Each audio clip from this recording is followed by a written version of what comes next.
Hello everyone, I want to welcome you to my YouTube channel. My name is Steve, and in this video what I'm going to do is I'm going to introduce my Commodore 64, or more like my computer story to you. Okay, when I grew up in Akron, Ohio, in a 5-bedroom home, and during those days, most often I would be found playing outside like football, sports with my friends, and in the evening and stuff like that. I didn't know anything about computers. This was around 1980, and that was kind of my lifestyle for the longest time. And rode bikes with my friends and did stuff like that. And then it would become many years later. Well, I'd say a couple of years later when I would finally see my first computer and really have a fascination with them. But that wouldn't come until 8th grade, and it happened by almost accident, I like to say, because I was in my history class, and I remember we were asked to do an assignment. It was a history assignment. I don't know what it was, a paper we had to write. And for whatever reason that day, to my ambition, I decided to write the paper. Now, I do like writing on the side. That may have been my inspiration behind it. But I remember that next day I came in, and we were supposed to present our papers. And as soon as it came, and the teacher announced, she goes, "Okay, now everybody, we talked about this." And I think we might have talked about this for a few days, if I remember. And she said, "We're all now going to read our papers that we learned about this history assignment, or whatever history assignment you decided to research." And the class was like silent. I think you could hear a pin drop in that classroom. It was like suddenly look of fear spread around that classroom. And then all of a sudden, as she was calling on people, it was like suddenly it was very obvious that people had not done it. This person had done it, this lady, so on and so on. Finally, when it came to me, I was anxious since I had already did the assignment and I had my paper in front of me. And I was just getting ready to read it, and then that's when the teacher stopped me and she says, "Okay, I'm pretty disappointed in all of you that you decided not to do this assignment, and whatever reason I got picked on for that day." And she said, "And because Steve decided to do this assignment, he is free to leave for the rest of the day." And I think it may have been an hour to a half hour that I had for the remainder of that day for free time or whatever. So I just saw those angry looks of people as I walked out of the classroom and stuff like that. And obviously I couldn't leave because in those days I would ride a bus to school, which is a good 30 minutes from my location, and my parents didn't have a car to pick me up or anything. So I left there and just decided to go to the library because I had a pass. You had to get a pass to kind of leave. And as I went and walked into this library, I have no reason why I've never entered the library before, but as I entered this library, there in the east corner was a Apple computer. Now, it wasn't a Commodore, but it was an Apple IIc computer sitting just, I don't know, just sitting there off to the side there. And I went over and sat down, and one of the librarians or whatever, the staff members walked over and says, "Would you like to play with the computer," and something like that, because I told them I was free to do whatever I needed at this point. And I said, "Yeah, I'm interested," and it kind of took out some little software disks, and they set them down on the little desk there and started inserting in the floppy disks and stuff like that. I had no idea what a floppy disk was, but they kind of explained it's something that kind of holds the programs, and you can play utilities, educational programs, and games. I told them I was interested in the games, so they showed me how to load them up, and as they load them up, I saw the first game, which I was totally fascinated with, and I think this was my introduction into where I really fell in love with graphics and stuff like that. But it was a haunted house game, and I started playing it and stuff like that, and just spent the rest of that day just having a great time on that computer system. Like I said, before that, I had not even stepped into that library. Even maybe they had just got the computer. I don't know, but I don't remember seeing it because I really didn't go to the library much. But even when I did, I don't remember seeing it in that section. So, anyways, at that time, after that, I never really thought about computers again. It was kind of like my awakening moment, but not really on the tip of the iceberg yet, because I was just kind of introduced to a computer, really didn't know what to take of it, but I thought it was interesting and kind of out of my range. Like right now, there's no way I could really afford one of these or whatever. So I just went through the rest of the 8th grade at that time and finished my assignments, whatever, until I got graduated and moved on to high school. And then when I got in high school, I guess one of my friends started talking about computers, because we also had them at high school, and we had the Macintosh computer then, and we also had the Apple IIcs, which were in the library, which of course is which drew me to the libraries more when I first learned about the library. And as I began playing with this more and more, my friends, you know, tell me more about the computer, stuff like that, suddenly I started wanting one. You know, I would go in the library every day and just kind of play on the computer, but I really didn't know anything about programming. I would just basically be just loading up the software and just playing with the programs or whatever the software they had showed me at that time. But I remember I came home one evening and I decided I want to start saving for a computer. Now, I was in high school. I didn't have a job. I could probably earn allowance, but my allowance would not afford a computer in those days. The computers in those days could easily cost you $200. I think the Commodore was probably running for like, I'm saying about $300 or $400 in those days. So that was kind of out of range for me. But I was looking around and talking to people. I was talking to my friend's mom, and she mentioned one day she saw where I could get a computer. And it was, in those days, it was a place called Children's Palace. Now, the place doesn't exist anymore. Think of it like a Toys R Us, but it's just kind of, this was before Toys R Us really became the dominating part of the toy industry. So anyways, she told me about it, and I guess we had got a paper or whatever, and then I saw an advertisement, and that it was on sale. Now, this was the Atari computer, keep in mind, not the Commodore, but it was Atari computer 65XE. I don't have it. I have the 800 back here, for those who want to know what I'm talking about. This is the 800 computer, but this isn't the one I got. It's a 65XE, but that's the first computer I started on, was an Atari 8-bit. And after I learned about the sale, I had saved up enough money.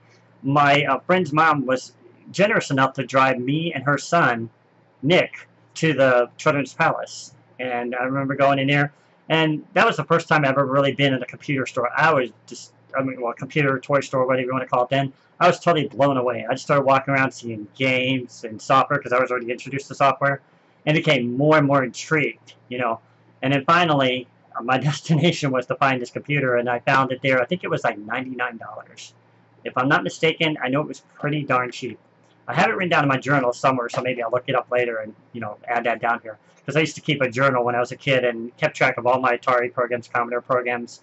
So if I ever lose a date on a program, I can look it up and have it somewhere on record. But that's another story. Anyways, I got this computer, I took it home, and the very first time I was introduced to programming, I pulled out the owner's manual and started pouring over simple little programs, which you've already seen on my channel here for the Commodore. The Commodore computer, very basic programs. That was exactly kind of where I started with the Atari. Very basic stuff, starting about the print statement, the go-to, for loops, and just kind of moved on from there. And just started trying to grow my passion more and more. I'm trying to keep this video short as I can. But anyways, as I started growing more, I remember one time my cousin came up from Illinois, and he was already, wasn't a programmer, but he was taking it up in college. And he helped me write a program, a sound program. We took an Atari program. It was a little sound routine inside this, and he created a way to control the sounds, all the distortions. You could control the voices in the sound, because it has a sound built into the Atari computer. So he showed me how to do that, and I learned how to control the keys, pressing on keys. You could change the sound, distortion, volume, whatever. There was no graphics. It was just all done by the audio. But the more and more I got in that, more I realized that I was falling in love with programming. And I started doing it more and more and more. And then sooner or later, eventually, as I got through a little bit older, I kept my Atari computer almost all the way. Well, I mean, I kept it for a long time, but I mean, I kept the Atari on hand before I moved on to Commodore 64 all the way to the very end of high school. It may have been probably close to my senior year when I finally got a Commodore 64, but I remember I took my Atari all the way into the last years of my high school. And I always talked to my friends about it. I was at geek at school, and I just loved. There was a computer class in school, but it was for the Apple, so I really wasn't intrigued by it, but I was interested. Maybe I'd check it out, because my other friend, Mike, he was interested in also learning about programming, which really inspired me, because we both could sit there and talk about stuff like that. But anyways, the Commodore 64 would come in later. And I'm pretty sure it was in my senior year, because in my senior year is when I got my very first job in a restaurant in Ohio. And because I remember that was a defining moment for me, because right when I got into that restaurant, I met a really good friend of mine. His name was also Steve. He went by Steven. And he had an Atari computer. So I used to go over to his house. I used to drive when I had my car then, all the way from Akron to Barberton, which was quite a distance in those days, because I was usually just known to just go around that area and kind of stay within locality of my home growing up and stuff like that. But I actually decided one day to drive to his house I mean, it took me a good like 40 minutes to get there from Akron. It was kind of a distance. I took the back roads or whatever, and by the time I got there, he walked me in his room and he showed me his computer. Now, also at the time, I would like to mention I had my Atari computer, and at that time, I was still saving programs on a cassette recorder, which I have here, and I can show you the exact one I had. This is the cassette recorder I had, and this is actually one of my original tapes, too. So I was recording all the data on a cassette recorder device until I met him, and he showed me his disk drive. Of course, the disk drive had, I don't know if I actually don't have it here. It's probably in my drawer somewhere. But it was a disk drive. For those who want to know, this is a disk drive right here. This is an Atari disk drive, which I don't own. Oh, actually, I do have this one. I can show you this one. This is a disk drive, for those who want to know. So this wasn't the first disk drive I had. I had a 1541-2, I think it was. But this is the first one that he had. So I'll never forget that. This is the one he had exactly.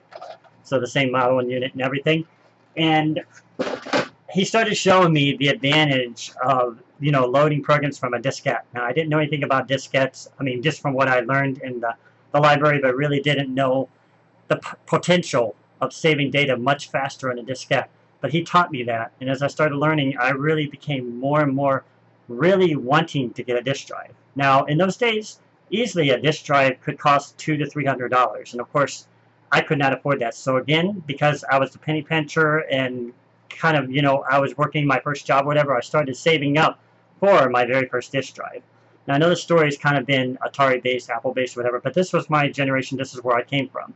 So eventually I started saving up for a disk drive, and I got one, and my world just had changed so much after that. For those who want to know, these are floppy disks, and what I showed you earlier on the cassette recorder, let's take it out here.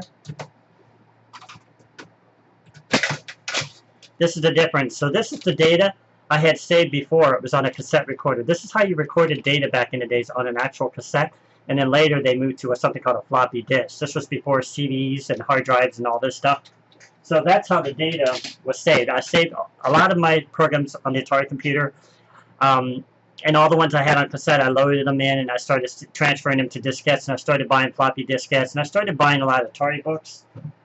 This was actually one of the first Atari really good books I bought at a place called the Magic One Computer Shop in Barberton, Ohio.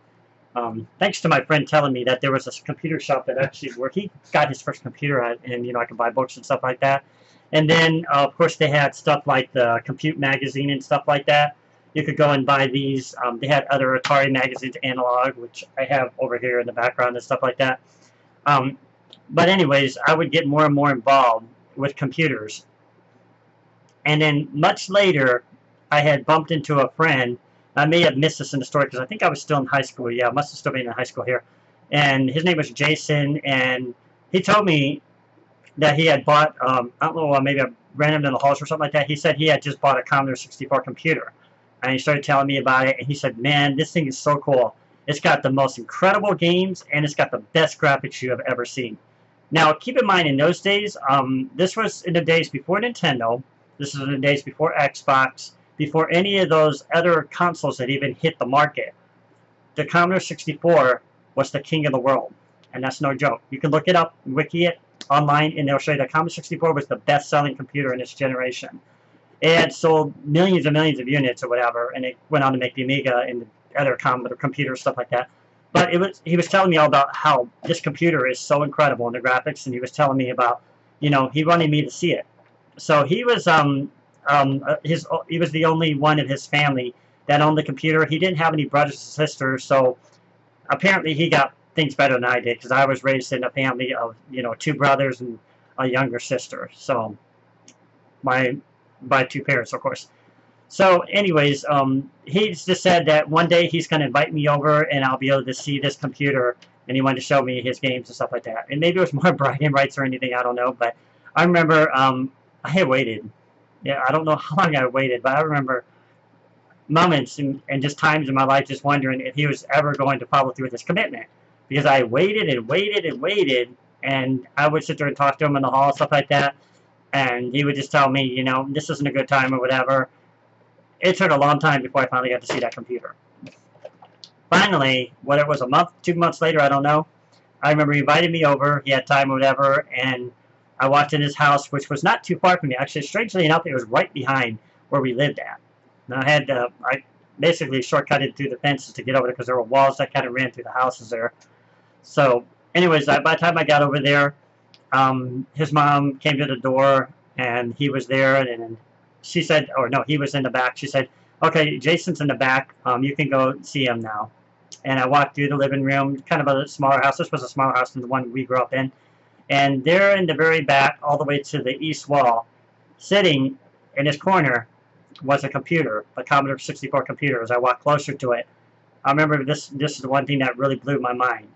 Now, I didn't mention, while I was playing with my Atari computer, and my friend was playing with his Atari computer, in those days, it was very common to hook it up to a television set. And I'll show you something real quick here. If I can grab it here. And I have it right here. This is what's called, I totally forgot what this is called, but this is a switch box. This is what you use to hook your computer back up in the days to your television set. And so this would basically hook right up. You can see right here, this hooked right up to the back of the televisions. And this was for the coaxial and stuff like that. And then you had a switch here in the middle, and it went from TV to game. I'll show that to you a little bit there. One goes from game, when you want the game on, to TV. Now, these were common when the Atari 2600 units came out. So I used my one from the Atari 2600 to hook it up to my TV. Now, I started with a black and white television set because I couldn't afford my own TV. My parents had just given me a black and white television. I eventually moved on to an upgraded color television, but it was kind of an older television. It was a huge, huge television. But what my point is right when I walked into his house and looked to the back, for the first time in my life, well, maybe I wouldn't say the first time, but the first time I saw somebody own one was a monitor.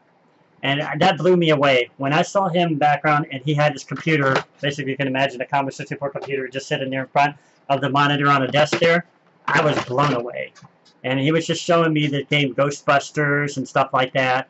And I have those around here somewhere. Actually, later I would go out, I would buy the Ghostbusters unit and stuff like that because I became so fascinated, with the computers in general here. Let's see if I could grab my Ghostbusters here. Yep, there it is. So this is the one he showed me. Of course, the Ghostbusters disc.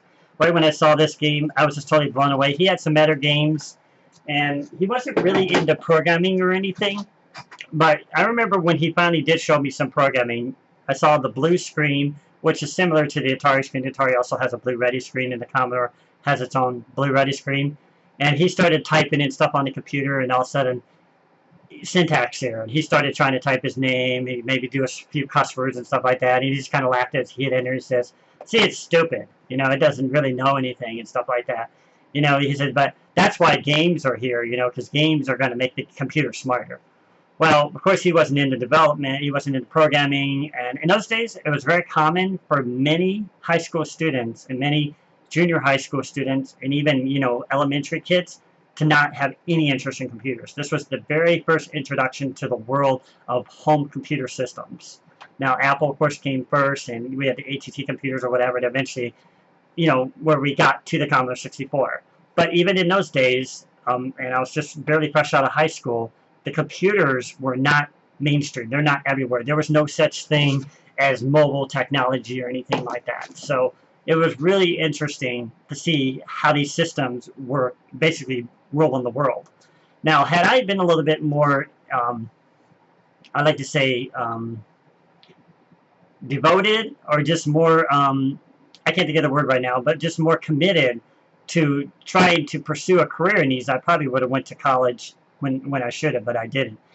And I was telling a friend that I actually had turned down a software job when I was just fresh out of high school, doing development. Some guy was actually going to mentor me, and he was going to teach me how to write Pascal programs. But because I was so obsessed with games and stuff like that and had more of a childlike mind, I didn't really think anything of it. Not even realizing I could have really had a great start for a very first job. I would have been way ahead of a lot of people.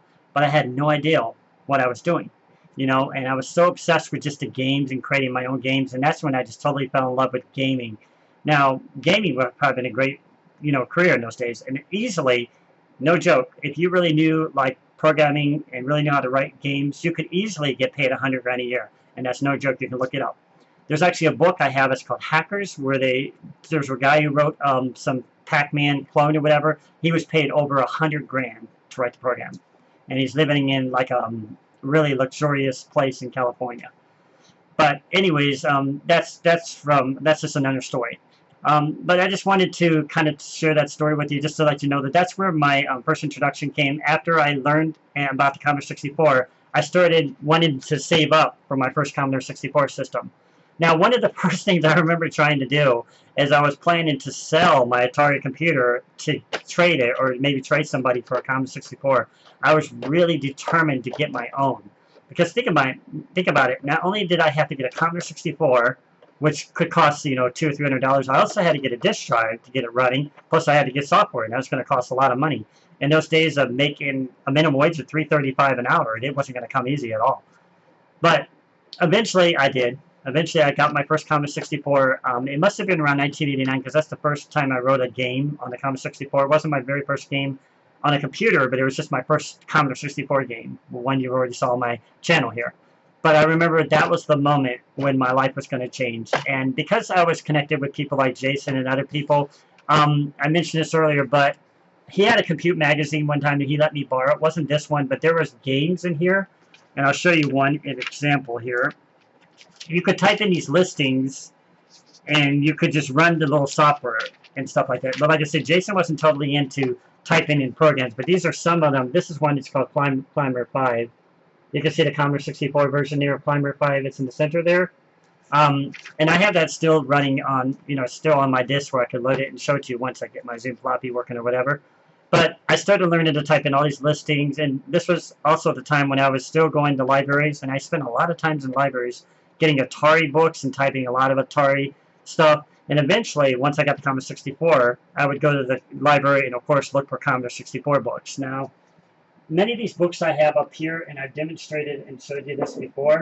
I had actually found, you know, a lot of these at the library, so I can show you easily. One of my favorite books I always wanted to own, but I could never really afford back in the days, was Machine Language for Beginners, and I've showed this book so many times on my channel.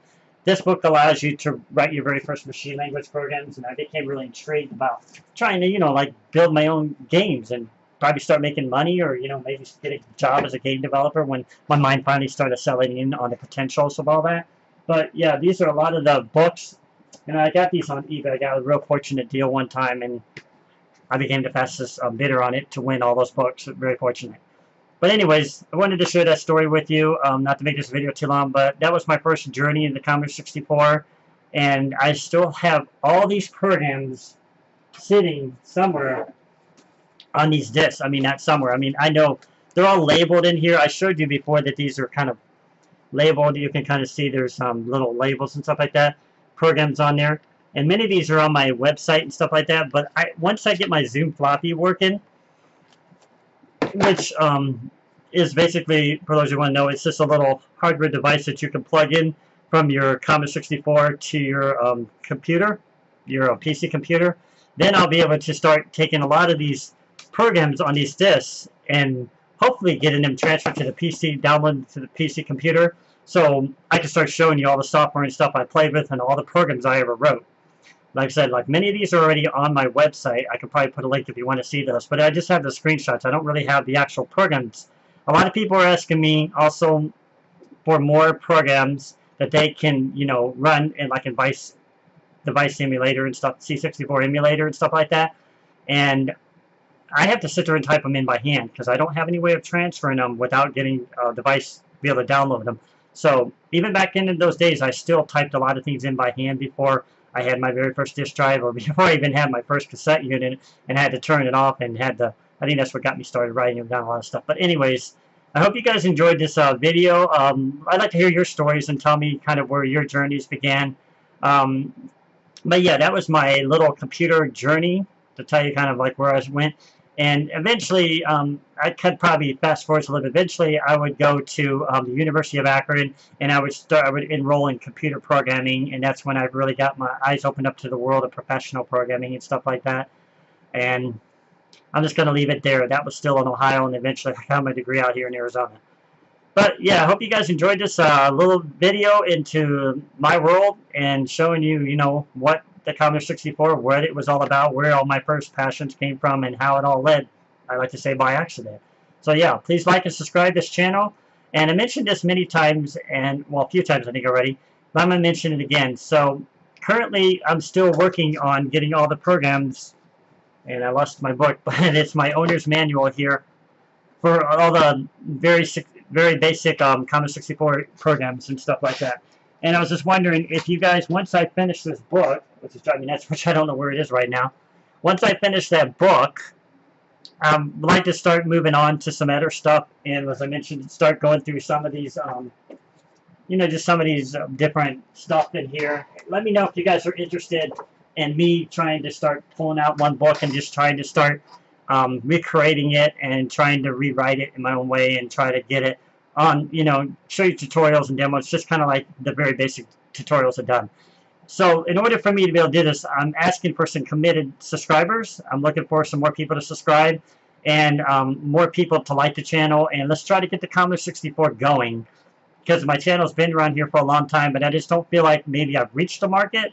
Although recently I've got a Twitter out there and stuff like that, and if you can help me out with that, I appreciate it. If you know more Commodore 64 friends, bring them here, and if you have, you know, links for me, if you have other people you can hook me up with, I'd like to talk to them. Of course, I already know about the Lemon 64 website, stuff like that, but I'd like to really know how to really get the Commodore 64 going on the YouTube, because I really haven't seen a lot on it. So anyways, yeah, I hope you guys enjoyed this short tutorial, and I'll talk to you soon. And please like, favorite, subscribe, all that stuff. And have a good night.